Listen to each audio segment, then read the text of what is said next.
Excellent. Well, good afternoon and welcome. If I haven't had the chance to meet you, my name is Chris. I'm lead pastor here at Hoboken Grace. And today we are continuing this conversation called this thing called love. And if you haven't been with us, we've been asking this question: How do we engage this in a way that's healthy? Our longing for love, our craving for love. How do we engage that in a way that's healthy? What does healthy look like? To answer that, we've gone back to the very beginning, and we've been, digging into the point of really working through, why do we even experience this craving? Should the craving be there? Or why is it that we can't escape it? And from the beginning, we saw that God is communicating to us, no, it's not good to be alone. As a matter of fact, he talks about loneliness as death. So he says to Adam and Eve, if you don't listen to me on this, you will surely die. But they don't actually die. What happens? Well, their relationship with God is broken. Their relationship with one another is broken. And all of a sudden, they find themselves again alone. And God describes this as death. And so we've seen that God is teaching us, no, you weren't created for that you were created to be known and to be loved. You were created for what is eventually his solution to the bad thing of loneliness, which is, and we talked about last week, it's not that exciting when you first say it, but his solution is unity. And we think about unity as I get along with someone, or we don't have any problems, me and the other person, but God has come to us with a different idea of unity, a deeper idea of unity, that there would be these people that you are deeply connected to, that I'm in it with them and they're in it with me. And I hope as you walked out of last week that you actually practiced what we talked about, that you sat with that a little bit longer. Because I continue to believe that there's this craving inside of us for love, but I think there's a deeper craving. A craving for unity. That kind of connection. And as I sat with it this week, I realized there are different people who are going to connect with this faster or easier than others. So, for example, if you grew up inside of a tight-knit family, you're probably going to identify that faster. You know that unity. You know that craving for it and the significance of it. The other thing that I began to work through and is interesting for me is that I think based on how old you are, you're going to connect with this faster or easier. And so if you're here today and you're under the age of 25, I'm betting that you connect with this significantly. Because one of the things that we've seen happen inside of culture is that for those who are under the age of 25, especially for those who are under the age of 20, you've given up on romantic relationships actually resolving the craving within you. The younger generation doesn't believe what the older generations believe, that if I just find the right one, then that will solve that craving within me. If I can just get married, then that will solve this. The younger generation doesn't believe that. As a matter of fact, they've kind of given up on the idea entirely. They really have. This is why we've seen teen pregnancy just drop off the map. They're not dating, you don't believe in it. And there's a lot of things that go into this, but one of the things that I think that you've seen is, when you look at the younger generation, you see a generation that has no good examples of unity.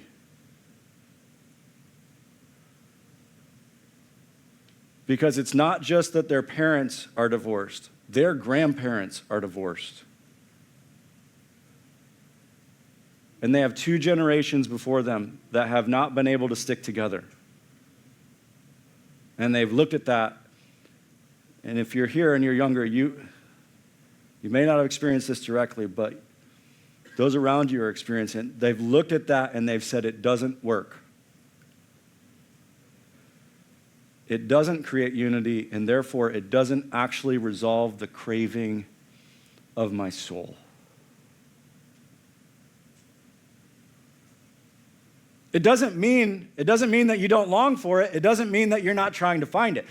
This is why political ideologies are so significant in the younger generation, well, what are they doing? They're forming tribes. And the word that you use isn't the word love. It's not that you're longing for love. The word that you use is the word belonging. I want to belong. Unity. These are my people.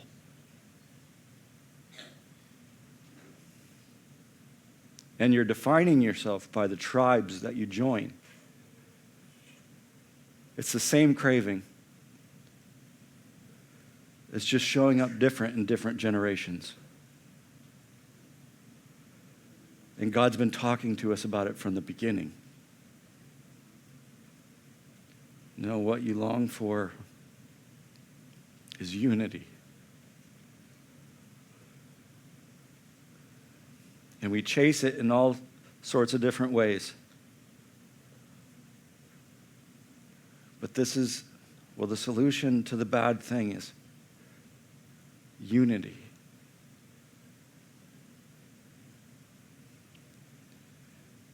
And so we're continuing today. We're really just finishing last week today because I only made it halfway through the conversation last week. And so we're continuing that conversation and asking, okay, well, if there's a deeper longing and if God's solution to the bad thing is unity, then what do we do? What do we do? And his solution wasn't just one person, because Eve, don't think about Eve as the creation of one. Eve multiplies. She has the ability to multiply. Eve is many. And so the solution is family. But then sin destroys family. The solution was supposed to be that inside of family you find belonging and you find that connection. And these are my people. That's what you experience with family, right? Sometimes. Because sin comes in and it destroys family. And so immediately Adam and Eve are hiding from one another. Cain takes Abel's life, Adam and Eve's children. It's immediately family. It doesn't take time for this to roll out. Family's broken immediately. But then, as we left off last week, we saw Jesus step into that. And everything that sin breaks, Jesus comes to restore. And Jesus steps into this idea of family, and he speaks to it, but he speaks to it in a different way.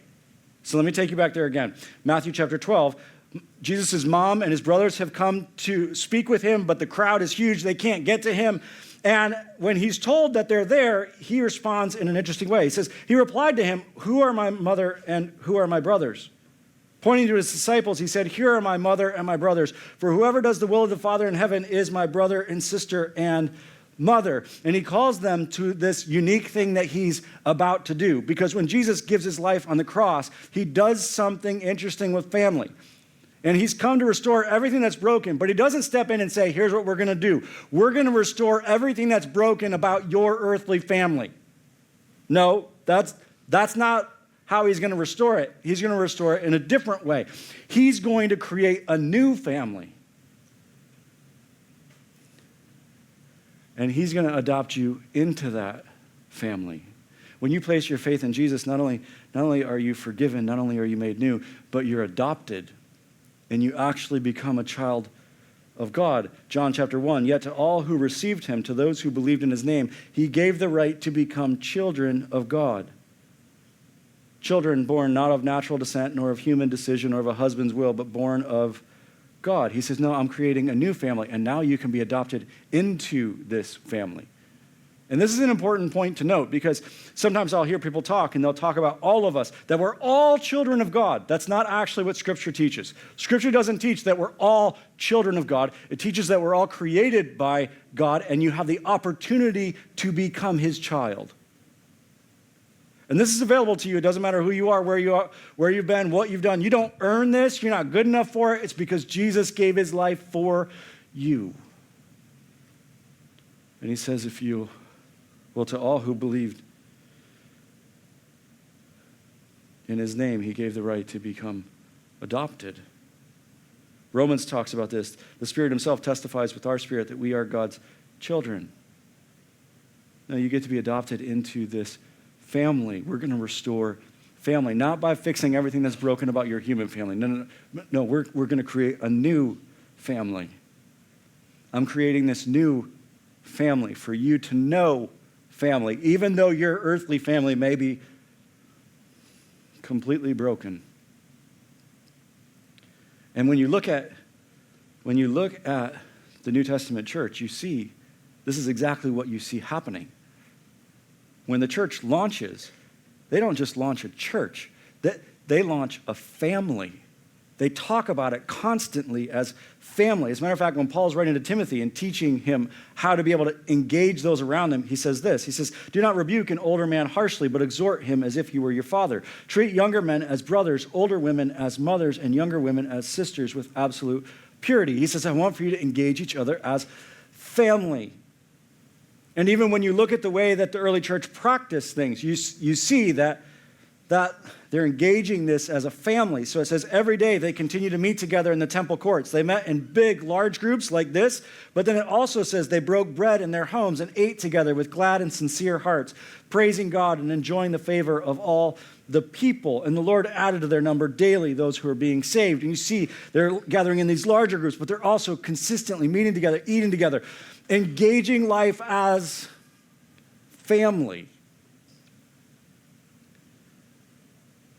And so you say, well, where do we start? What do we do? We see God's solution, but what do we do? Well, I think healthy starts here. I think healthy starts with family. With family. As you're encountering and engaging that longing, that craving for love, or as you're experiencing loneliness, well, what do I do? Well, healthy starts here. It starts with family. And inside the greater family of God, because you can't experience family with the greater family of God. Inside of it, you need to create local family. The same way that there needs to be local churches. You need to create local family. And if you're going to step into this and engage that craving within you in a healthy way, you have to create family. Now listen to me, no one else is going to do this for you. You have to take responsibility for it. And God not only brings us into his family, he calls us to be family builders.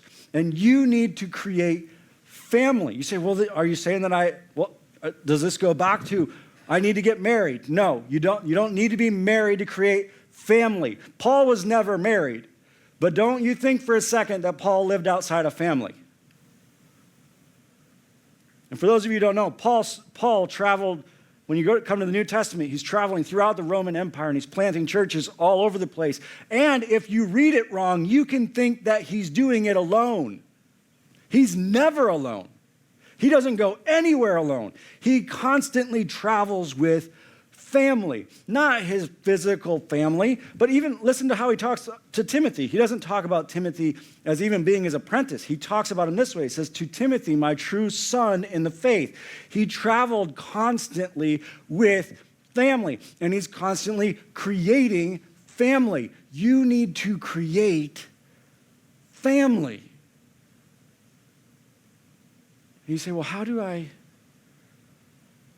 do that? Well, think about the things that think about what a family does.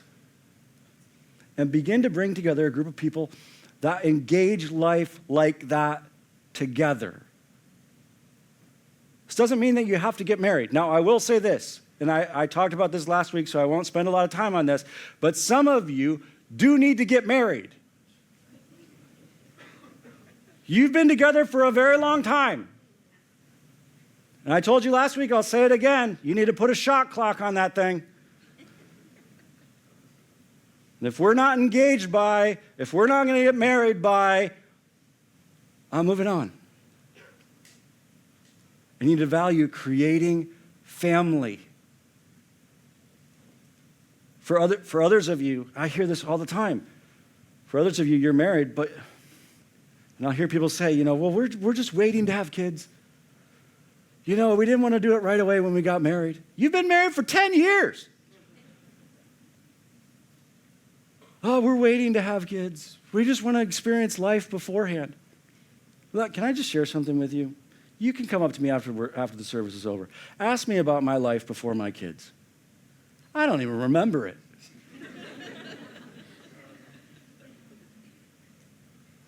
You know why? Because it pales in comparison to my life with them.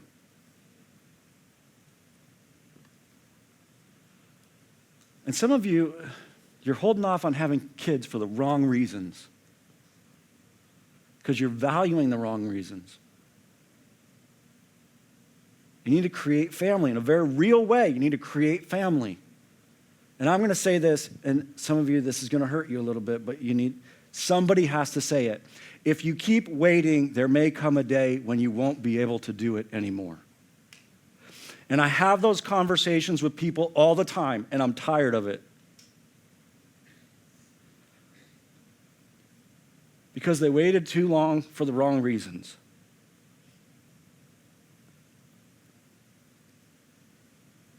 And you need to be fruitful and multiply.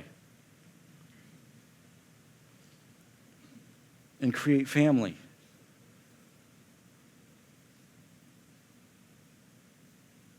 But for others of us, for a lot of us, we're not in a long-term relationship, or you're not married waiting to have kids. So then how do I do it? What does that look like? Well, it's pretty simple. You find a group of people, just a couple, it doesn't have to be a large group of people, maybe 3 or 4 people, and you decide, hey, we're going to do family together.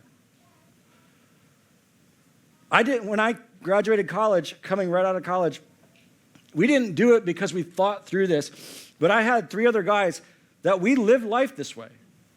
And so one of the first things that you need to do if you're going to be a family is that you need to have family dinners.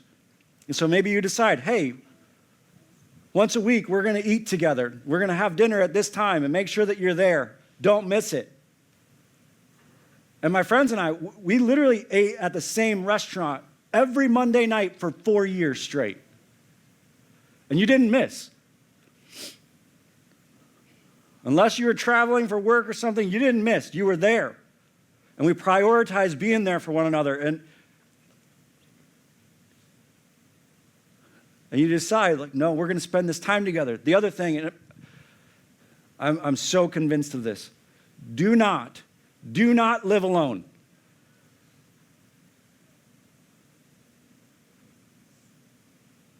To be alone is not good. Do not live alone. You need to invite them into community with you.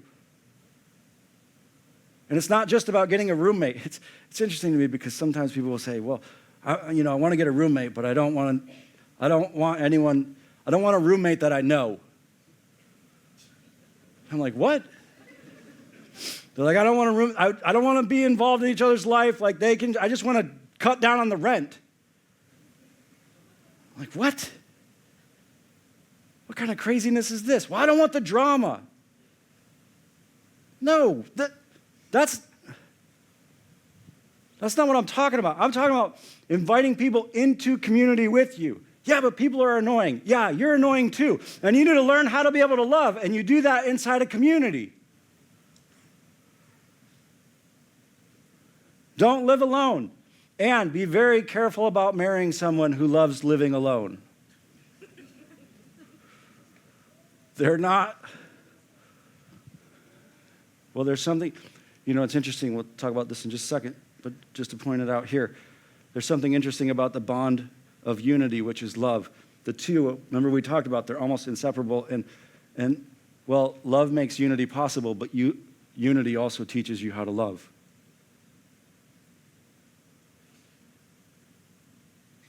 And you need to learn how to love. And that means working through those difficult things with the person who lives with you. Now, I'm going to point this out because I know this is happening right now. when I say this, for those of you who are dating, I am not telling you to move in together. I know if some of you, that's what you heard right there. You just nudged her, and you're like, hey, he just said, don't live alone. We need to move in together. No, we're going to talk about intimacy and commitment and that later on. But don't live alone. Invite them into that. Dana reminded me of this. Dana's one of our worship leaders and band director here at Hoboken Grace. She reminded me of how this worked out in her life when she first came to Hoboken Grace, because she actually went to dinner group one night, and when she walked in, her and another person in the dinner group both admitted, we don't have the money to stay here. We can't afford to live here anymore, and so we're going to move home.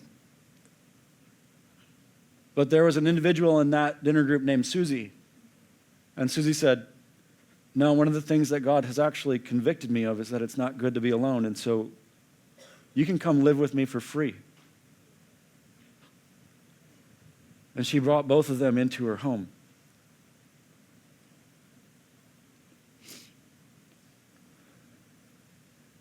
And together they got to experience family.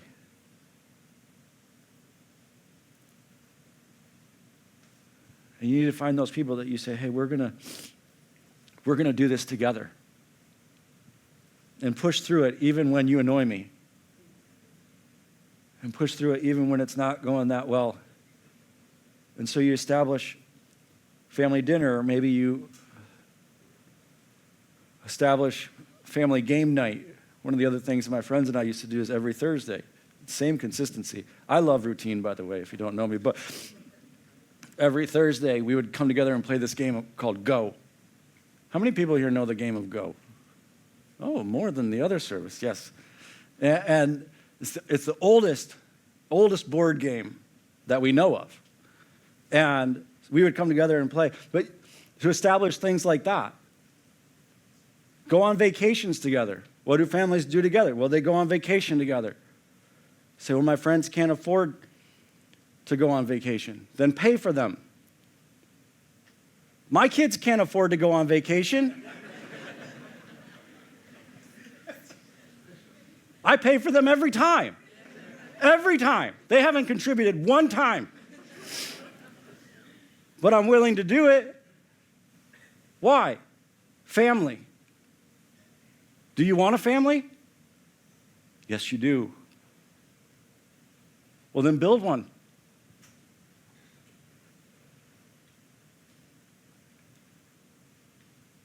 We have to think about it differently, and Jesus has made this, well, he's made this possible in a different way. And so maybe you decide, hey, I'm going to get this house down the shore and invite them to come along with you. Engage it together. You need family. Family is where you learn how to love. Family is where it all starts. It's the base unity.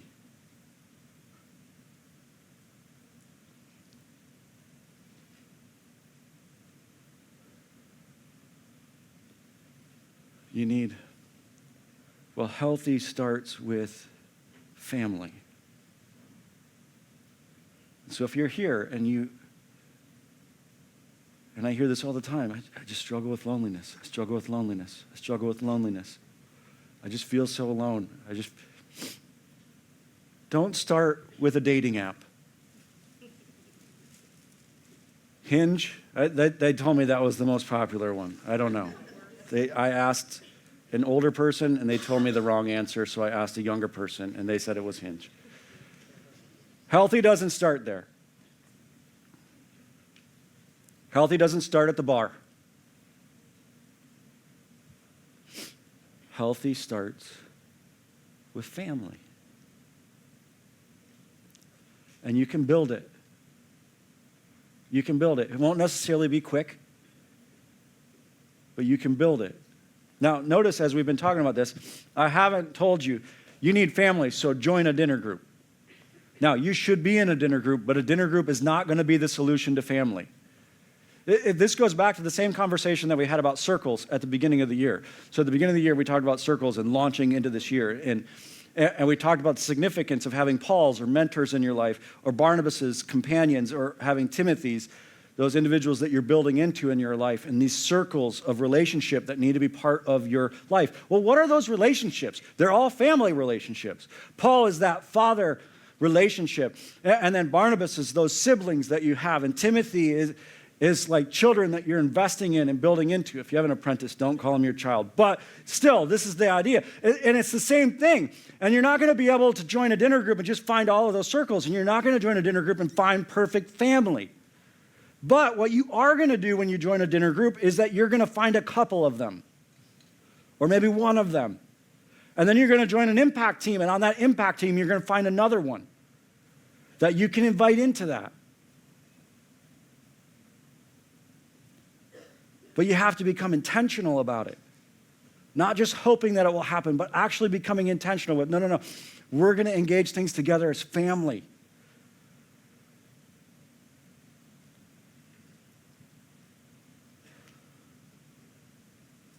Healthy starts with family. And it's there that, well, for a lot of us, and I hear this frequently as well, they say, well, I didn't really learn how to be able to love inside my family. I love when you look back at that passage about love being the bond of unity. I love what he talks about just before that. Let me take you there. And so as those who have been chosen of God, holy and beloved, put on a heart of compassion, kindness, humility, gentleness, and patience, which, by the way, you can't practice any of those outside of community. You literally can't do anything that he just talked about if you're alone. You're like, no, I'm really kind to myself. Doesn't count. You need community. And then he says this, and forgiving each other. Whoever has a complaint against anyone, just as the Lord forgave you, so should you. To engage this with a group of people that you say, no, I'm not just going to move on to someone else. No, we're in this together. Which means there are going to be times where we have to forgive each other. Love holds unity together, and unity teaches us about love.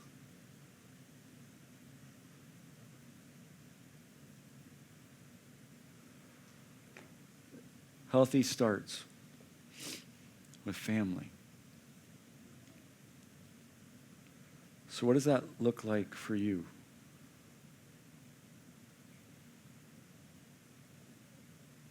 What does that look like for you? Do you have relationships with others where you watch their kids? Do you ask other people to watch your kids? You ask your family to do that. Sometimes I'll hear people say, well, we don't have family in this area. No one inside of a church should ever be able to say that.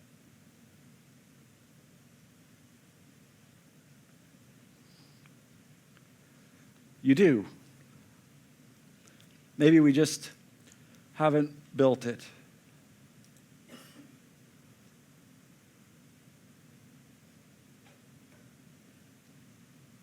What does that look like? Where are you at with that?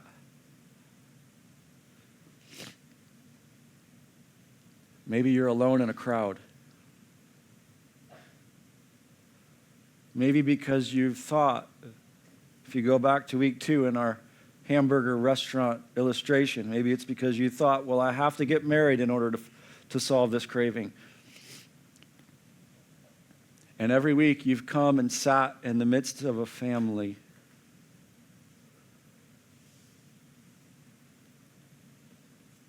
But you haven't actually stepped into that yet. You haven't actually worked to build that yet. Well, here's where healthy starts. It starts with family. And so are there a couple people that you could even think of right now that you say, man, I'd like to do that. I'd like to invite them into it. Maybe you're here and you've been living alone and you realize, no, I need It's time for that to end. You know, it's funny. I hear all these stats about married people, and I don't know if you know this or not, but married people live longer. Married people are typically healthier. Married people, there's a lot of these things that they throw around. Listen to me. That's not because marriage is magic, okay? It's because there's incredible power in having accountability. And having someone that you live with who says, hey, wait, you said you were going to go running this morning. And then you get mad at them for saying that, but you realize I needed someone to say that to me. That's why, because you're living life with someone. You're engaging life with someone. Are there a group of people that you say, well, maybe we need to, or something that you need to set up? And maybe you start with that family dinner.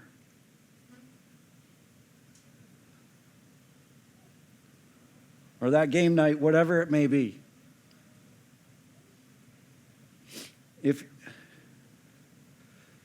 you're going to overcome the bad thing, you need unity.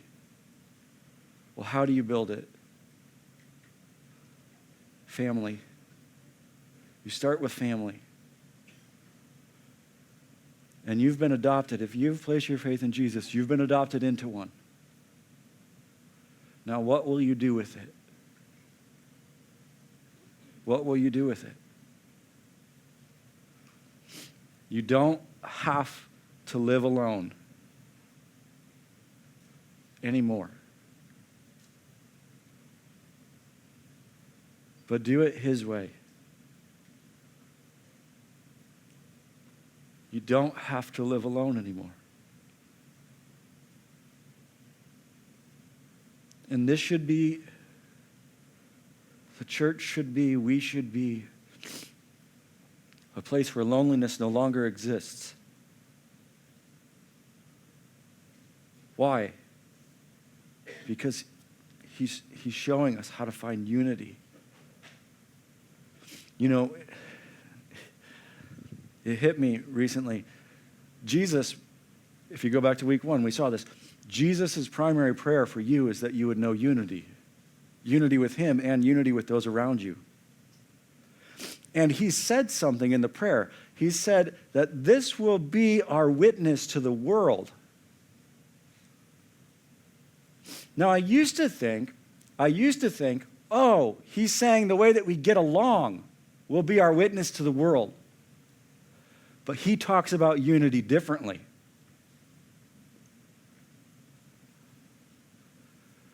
What if our witness to the world is that there's no more loneliness?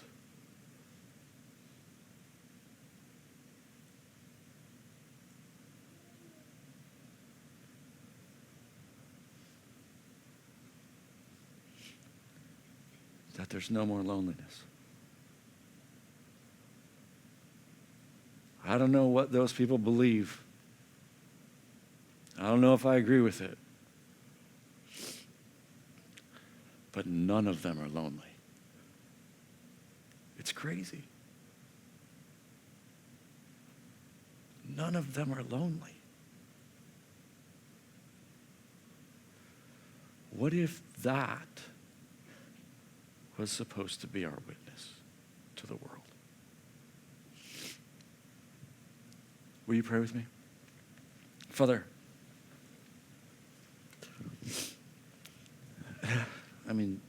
Jesus, you gave your life to bring us into this family.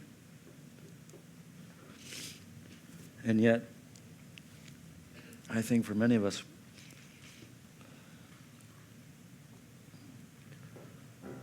we haven't even begun to taste the full reality of what that was intended to be or to mean in our life. And at the same time, we've bought into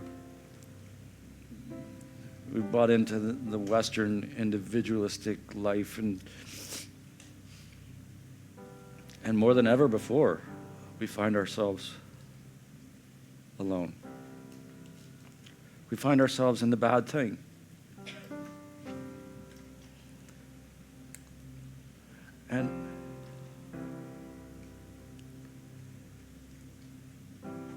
And And so I pray that today you would, again, that you would just continue to awaken in us this craving, that craving for unity, that no, these are my people, that we're together, that we have those kind of relationships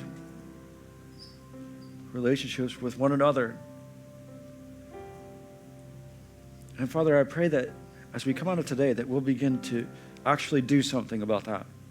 To not just know it, but that we'll actually do something, that we'll actually decide, I'm gonna at least try to build family.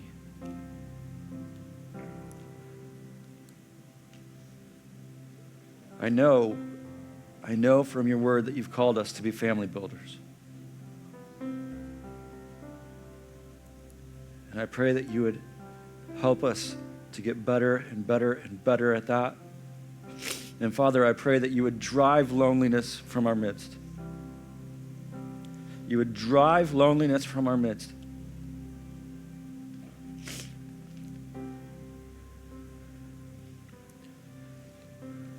And that would be a light to the world that is so desperately alone. In Jesus' name.